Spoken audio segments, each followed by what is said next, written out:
अस्सलामुअलैकुम व्यूअर्स, कैसे हैं आप सब लोग। आज हम बना रहे हैं मजेदार सी झटपट तैयार हो जाने वाली खीर। खीर के लिए मैंने यहाँ पे लिया है 1.5 लीटर फुल क्रीम मिल्क। इसको मैंने बॉईल करके रखा हुआ है और अभी भी इसको हल्की आंच पे मैंने रखा हुआ ही है ताकि ये अच्छे से पकता रहे और गाढ़ा होता रहे। इसका कलर हमने चेंज करना है, थोड़ा सा दूध का कलर व्हाइट होता है और मैंने उसको थोड़ा सा गुलाबी गुलाबी सी रंगत देनी है, इसलिए मैं इसको पकाती रही हूँ मुसलसल और तकरीबन इसे पकते हुए 20 से 25 मिनट हो चुके हैं।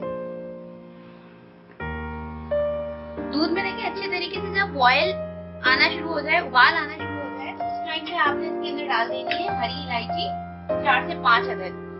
चाहे तो आप इसका मुंह खोल कर डालें ताकि इसकी खुशबू बहुत अच्छी से आ जाए, जैसे इस तरह से। ये मैंने इसको खोल लिया है और अब मैं इसमें डाल दूँ, इससे खुशबू बहुत अच्छी आएगी। और इसको मैं थोड़ी देर इसके साथ तकरीबन 2 से 3 मिनट तक उबलने दूंगी। देखिए 2 से 3 मिनट तक मैंने इलायची को इसके साथ उबलने दिया है।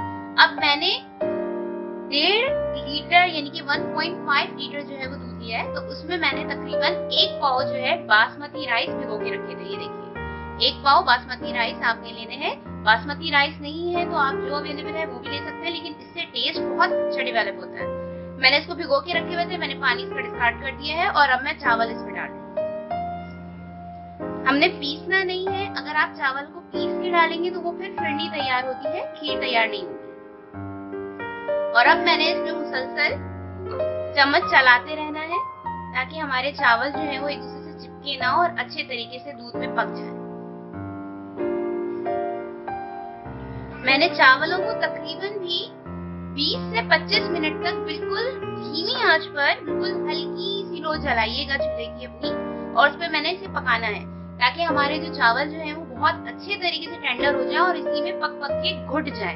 हमने चम्मच इसीलिए ही चलाते रहना है ताकि चावल नीचे चिपके ना।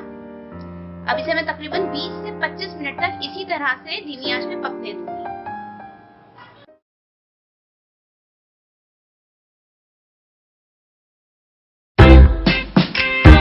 Audio Jungle.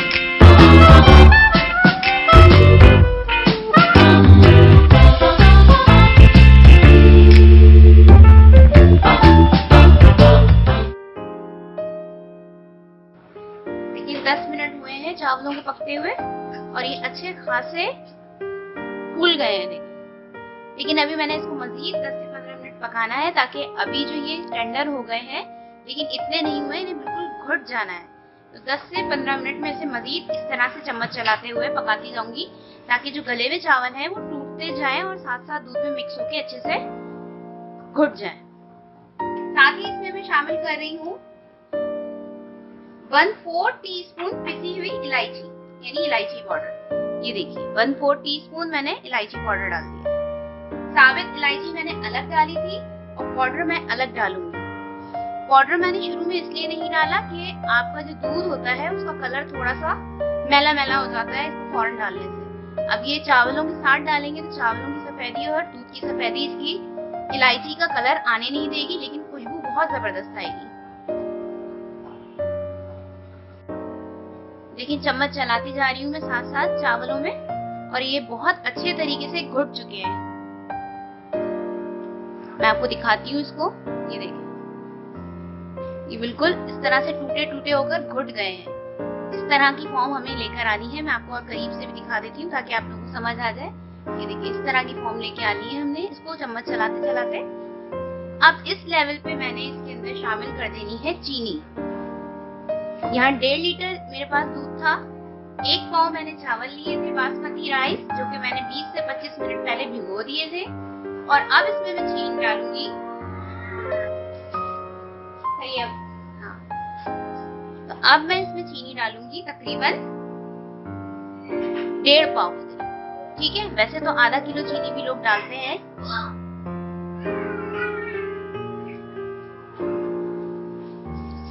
मैंने इसके अंदर तकरीबन 1.5 कप चीनी डाली है।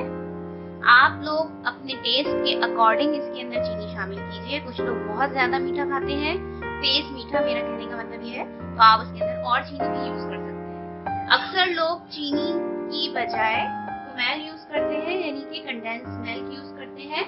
तो आप लोग वो भी यूज कर सकते हैं, उससे भी बहुत जबरदस्त टेस्ट आता है। मैं उन इंग्रेडिएंट से खीर बना रही हूँ जो किचन में आसानी से अवेलेबल हो। अब मैंने इसके अंदर अच्छे से चीनी मिला दी है और अब मैं इसको टेस्ट करके देख लूंगी। अगर मुझे चीनी कम लगेगी तो मैं थोड़ी सी इसमें ऐड कर दूंगी, नहीं तो ये इनफ है, क्योंकि हमारे घर में ज्यादा तेज मीठा पसंद नहीं किया जाता, इसलिए मैं बिल्कुल स्टैंडर्ड रखती हूँ।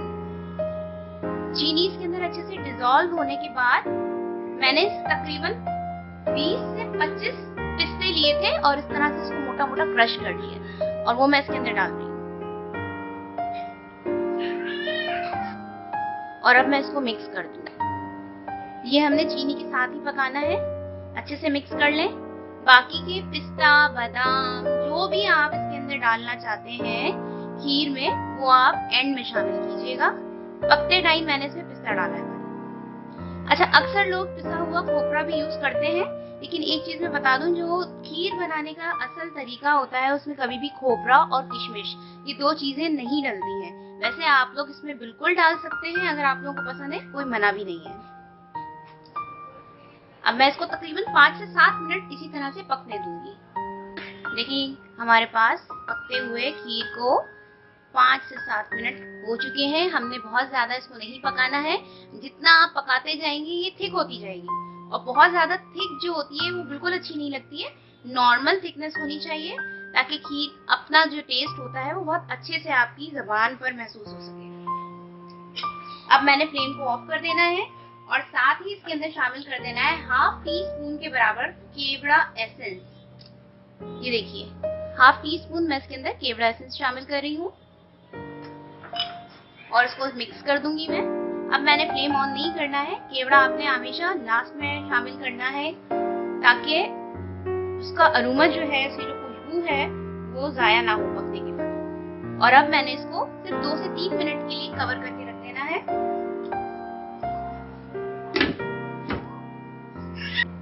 लीजिए जनाब, मजेदार सी झटपट तैयार हो गई है हमारी खीर। ट्राई कीजिए इसको, ये बहुत मजे की बनती है और इसको पूरी के साथ खा के देखिएगा, बहुत जबरदस्त लगती है। मेरे बच्चे अक्सर इसको पूरी के साथ ही एंजॉय करते हैं, या ताफ्तान या शीरमाल के साथ भी ये बहुत मजा देगी। झटपट तैयार हो जाएगी, ज्यादा से ज्यादा आधा घंटा, इससे ज्यादा इसमें टाइम नहीं लगता। रेसिपी ट्राई करने के बाद फीडबैक कमेंट्स में जरूर दीजिएगा। इंशाअल्लाह ताला नई रेसिपीज के साथ मैं फिर हाजिर होंगी। तब तक के लिए अल्लाह हाफिज।